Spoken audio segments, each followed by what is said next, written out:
ब्रह्ममय सूर्यकोटिसमप्रभ निर्विघ्नं कुरु मे देव सर्वकार्येषु सर्वदा। ओम गुरुवे नमः। जय जगन्नाथ। स्वागत करता हूँ फिर से आपको आपकी चैनल एस्ट्रोडिशा में। मैं मनोरंजन रथ आपका ज्योतिष मित्र आज समझाने की कोशिश करूंगा एक कंसेप्ट जो है दग्ध राशि। दग्ध राशि क्या है, दग्ध तिथि क्या है, दग्ध का दिन जो होता है वो क्या है, उसके बारे में मैं आज आप लोगों को समझाने की कोशिश कर रहा हूं। ये दग्ध जो वार्ड है, इसको कहाँ पे और कैसे बताया गया है, ये चीज मैं आपको समझाने की कोशिश कर रहा हूं। आप अगर देखेंगे वृद्ध वशिष्ठ संहिता में आपको बताया गया है दग्ध का तिथि क्या होता है, और मैं आपको स्क्रीन शेयर कर रहा हूं।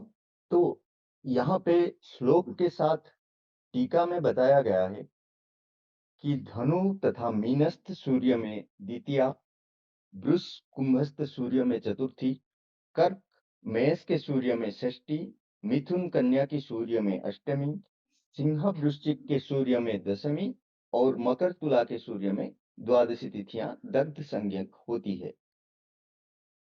तो ऐसे ही बताया गया है दग्ध मास। दग्ध मास, दग्ध तिथि में जो मंगल कृत्य किया जाते हैं वे सभी नष्ट होते हैं, जैसे गर्मी में क्षुद्र नदियां सूख जाती है। तो ये दग्ध का कंसेप्ट जो है, मैं आज आपको सारी चीजें नहीं बताऊंगा, मैं आज आपको दग्ध राशि के बारे में बताने की कोशिश करूंगा। इसमें आपको बताया गया है कृष्णदास संस्कृत से इसका ये वृद्ध वशिष्ठ संहिता है जो डॉक्टर चंद्रमौली रैना जी का लिखा हुआ है। दग्ध जो कंसेप्ट है, दग्ध का मीनिंग क्या है? दग्ध का मीनिंग है बर्न होना या जल जाना। दिनों और नक्षत्रों का संयोजन से सप्ताह के दिन और कुछ नक्षत्र दग्धा योग बनाते हैं, जो फिर से हानिकारक है और अच्छे मुहूर्त के लिए वांछनीय नहीं है। जैसे कि रविवार के दिन द्वादशी तिथि अगर होता है तो वो दग्ध होता है। सोमवार में एकादशी, मंगलवार में पंचमी, बुधवार को तृतीया, गुरुवार को षष्ठी और शुक्रवार को अष्टमी तिथि दग्ध होते हैं। वैसे शनिवार को अगर नवमी तिथि पड़े तो वो दग्ध माना जाता है। और दग्धा राशि क्या है? दग्धा राशि दिन, तिथि जिसकी हम चंद्र दिवस बोलते हैं और नक्षत्र के संयोजन का परिणाम है ये दग्ध राशि। इसे जले हुए चिन्ह या बर्निंग साइन भी कहा जाता है। इनमें से तिथि जो है कि फलित ज्योतिष में सबसे महत्वपूर्ण है। तिथि ज्योतिष में एक अत्यंत विशिष्ट भूमिका निभाती है। हालांकि ज्यादातर वैदिक ज्योतिषी भविष्यवाणी करते समय या फलित ज्योतिष कहते समय इसके महत्व को नजरअंदाज कर देते हैं, लेकिन इसका मुहूर्त बहुत ही श्रेष्ठ है। हमारे वैदिक ज्योतिष का फलित ज्योतिष में हमारे पास शुक्ल पक्ष बढ़ते चंद्रमा की अवधि का 14 तिथियां और कृष्ण पक्ष घटते चंद्रमा की अवधि की 14 तिथियां है। इस तरह कुल मिलाकर 28 तिथियां होती है। क्योंकि एक 15 दिन की तिथि में पूर्णिमा और एक 15 दिन की तिथि में अमावस्या होती है। कुल 30 तिथियां, और ये 30 तिथियां एक चंद्रमास बनती है। प्रारंभ तिथि को प्रतिपदा, वैसे द्वितीया, तृतीया, ऐसे चतुर्दशी तक 14वां तिथि होती है। और एक आता है अमावस्या और दूसरा होता है पूर्णिमा। प्रत्येक जातक का जन्म प्रतिपदा से चतुर्दशी तक किसी न किसी तिथि पर होती है, और जाहिर तौर पर पूर्णिमा और अमावस्या पर भी तो होती है। अगर तिथि की हम व्याख्या करें कैसे तिथियां बनती है, तो मैं आपको दिखाने की कोशिश करूंगा। अगर हम देखें तो ये हो गया आपका अमावस्या, ये वाला प्रतिपदा, द्वितीया, तृतीया, ऐसे होते आपका यहाँ पे फुल मून हो जाएगा या पूर्णमी हो जाएगा। वैसे पूर्णमी से दोबारा प्रतिपदा, द्वितीया, तृतीया, ऐसे होते हुए आपका आ जाएगा अमावस्या तक। यहाँ से फिर नया चंद्रमा शुरू हो जाएगा। ये है आपका तिथि। तिथि कैसे बढ़ती है, मतलब आगे जाती है। ऐसे एक 14 दिन में 14 तिथि और 15वां दिन आपका पूर्णिमा। यहाँ से फिर 14 दिन में 14 तिथि और 15वां दिन में अमावस्या यहाँ पे होता है। तो प्रत्येक व्यक्ति का जन्म जो होता है किसी न किसी तिथि में होता है। वर्तमान में प्रत्येक तिथि पर 2 राशियों का दग्धा राशि का नाम दिया जाता है और कुछ तिथियों पर 4 राशियों को दग्धा राशि के वर्गीकरण में किया गया है।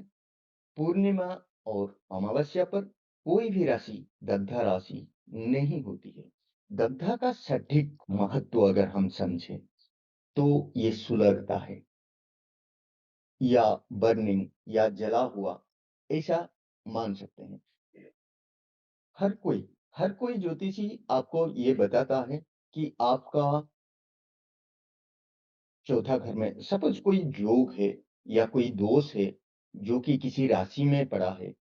आपका सपोज कोई योग मिल गया, हंस योग बन गया आपका, लेकिन वो अगर दग्धा राशि में बन गया है तो वो योग का कोई फल अच्छा नहीं मिलेगा। और कोई दोष अगर बन गया है, चाहे विष दोष बोलो या शापित दोष बोलो, कोई भी दोष अगर आपकी कुंडली में बन गया, किसी भी राशि में बन गया और वो राशि अगर दग्धा है तो उसका कुपरिणाम आपको नहीं मिलेगा। वहां पे आपको एवरेज फल ही मिलेगा। तो ये दग्धा राशियां विशिष्ट परिस्थितियों में या तो शानदार या बहुत ही भयानक परिणाम देते हैं। यदि यह दग्धा राशि त्रिक भाव मतलब 6, 8, 12 भाव में आती है तो ये हमेशा अच्छा होता है, क्योंकि नकारात्मक भाव या नकारात्मक घर में पड़ने वाली नकारात्मक राशि अच्छे परिणाम ही देंगे।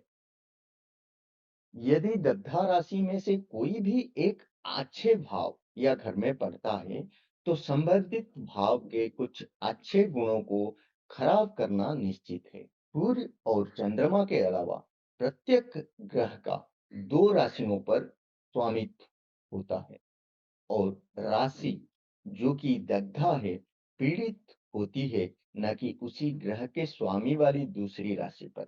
यदि कोई शुभ ग्रह दग्धा राशि में स्थित हो और उसी समय वक्री गति में हो तो यह अपनी दशा या अंतर्दशा के दौरान उत्कृष्ट परिणाम देगा।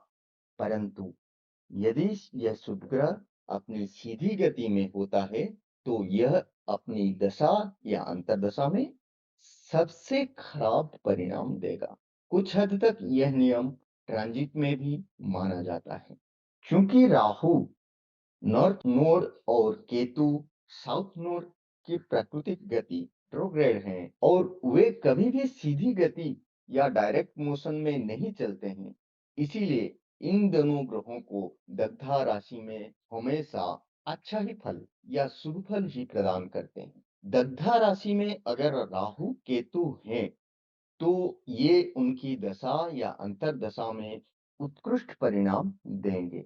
लेकिन इन दोनों में से राहु केतु की तुलना में राहु जो है वो काफी बेहतर परिणाम देंगे।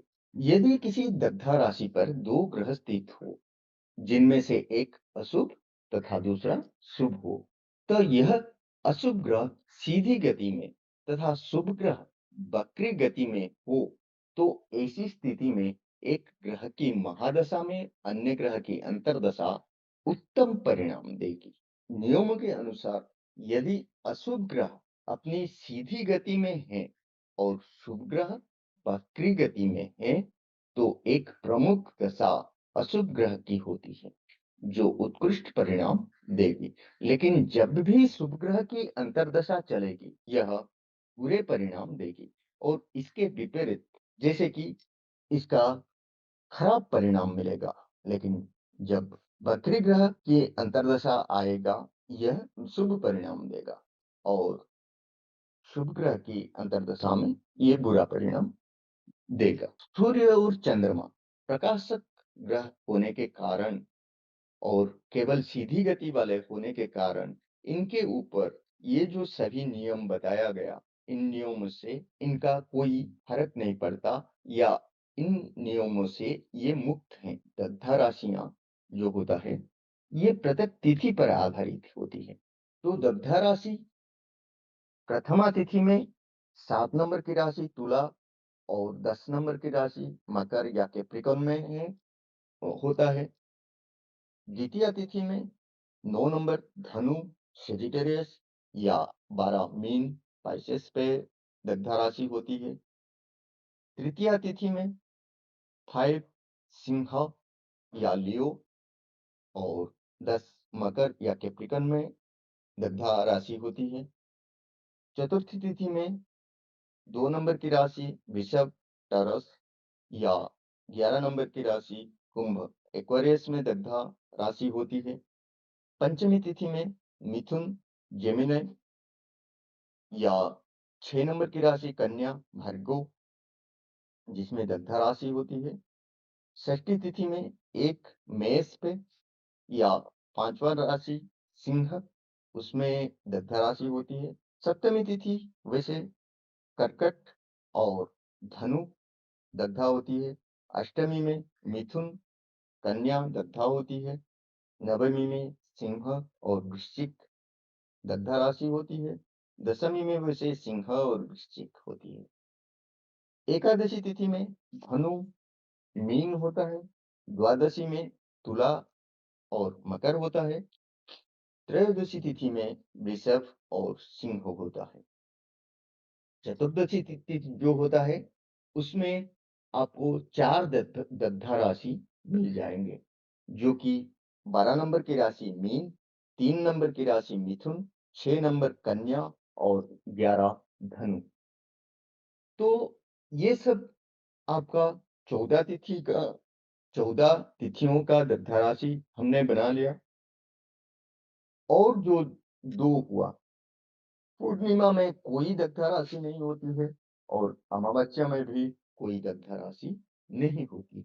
तो ज्यादातर माना जाता है चतुर्दशी में, मतलब कुल हमारा जो होता है, कुल भाव होता है या राशि होती है, तो हम लोगों का 12 राशि होती है। तो उनमें से अगर 4 राशि दग्धा हो गया चतुर्दशी के दिन जिन लोगों का जन्म हुआ है, तो उनका तो 8 ही घर बच गया ना अच्छे के लिए।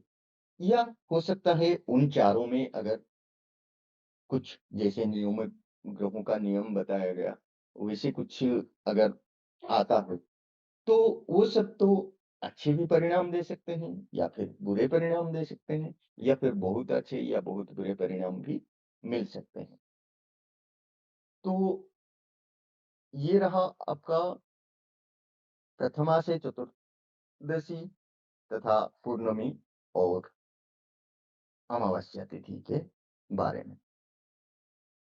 अभी हम देखते हैं किसी कुंडली का एक एग्जाम्पल लेते हैं, उस पे देखते हैं दग्धा राशि क्या है।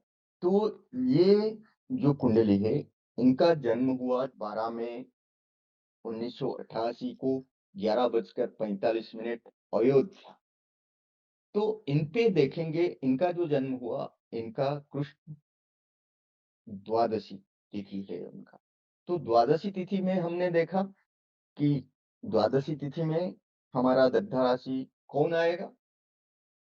तुला और मकर। तुला राशि और मकर राशि।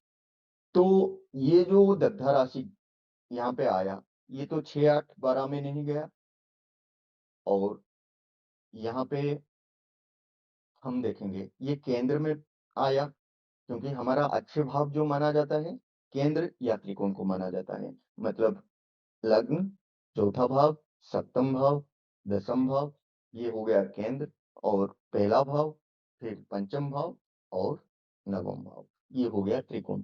तो ऐसे ये अच्छा माना जाता है। तो दग्धा राशि जो है ये दोनों भाव में यहाँ पे पड़ा।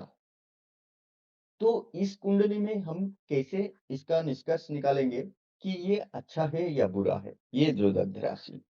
देखिए, पहले तो चीज आप अगर देखेंगे तो ये कुंडली जो है ये मांगलिक है। तो ये मांगलिक कुंडली में, और यहाँ पे अगर आप देखेंगे तो मंगल उच्च का है। यहाँ पे मकर राशि में मंगल हुआ तो ये उच्च का हुआ ना। तो ये उच्च का मंगल और मांगलिक दोष, यहाँ पे तो शादी को ये बिगाड़ने का कोशिश करेगा। लेकिन यहाँ पे हमने पढ़ा है दग्ध राशि में अगर मेलिफिक प्लैनेट या क्रूर ग्रह अगर डायरेक्ट मोशन में है, यहाँ पे ये रेट्रो नहीं है या वक्री नहीं है, तो ये क्रूर ग्रह दग्ध राशि में होने के कारण ये बहुत ही अच्छा परिणाम देंगे, जिस वजह से इनका शादी में कोई दिक्कत नहीं आएगा। इनका शादी भी बहुत ही बढ़िया चल रहा है, आपस में संबंध बहुत ही प्यारा है। और ये दग्ध राशि में होने के कारण इनका 7th हाउस बिगड़ा नहीं है। और एक चीज आपको बोलेंगे, यहाँ पे दूसरा दग्ध राशि, यहाँ पे 7th हाउस और किस चीज को देखते हैं, हम कस्टमर को देखते हैं। हमारा जो बिजनेस होता है या कस्टमर होता है उसको 7th हाउस से देखते हैं।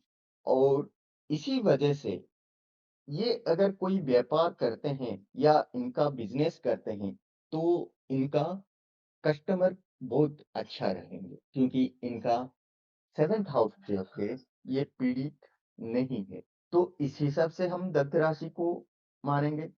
और जिस राशि में, ये राशि देखिए तुला राशि में इनका कोई ग्रह नहीं बैठा है, तो यहाँ पे हम देखेंगे कि तुला राशि का स्वामी जो है वो कहाँ गया हुआ है।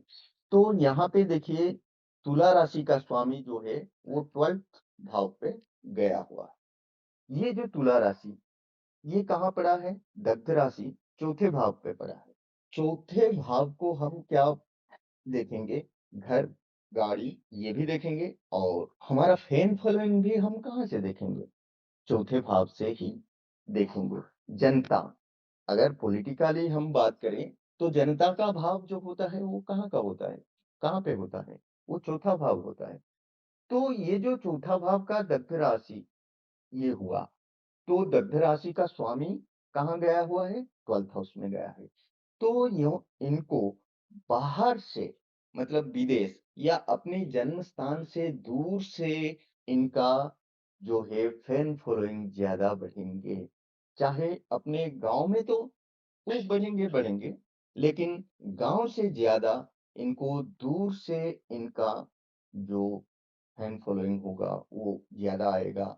वहां से इनको ज्यादा सटीक होगा, क्योंकि यहाँ का दत्त राशि का स्वामी जो है वो 6, 8, 12 में से किसी एक में गया हुआ है। तो इनको जनता का प्यार जो है वो बाहर से ज्यादा मिलेगा, ना कि इन एवरेज अपनी जन्म स्थान के अलावा दूसरी जगह से इनको अच्छा रेस्पॉन्स मिलेगा। दूसरी कुंडली पे देखते हैं, दूसरी कुंडली का क्या स्थिति है। वैसे तो वीडियो लंबा हो जाएगा, फिर भी मैं आपको समझाने की कोशिश कर रहा हूँ। ये कुंडली पे अगर देखेंगे तो ये जो कुंडली है 1 अप्रैल 1991 का सोमवार का जन्म है इनका। और कृष्ण तृतीया का जन्म है। कृष्ण पक्ष के तृतीया को इनका जन्म हुआ है।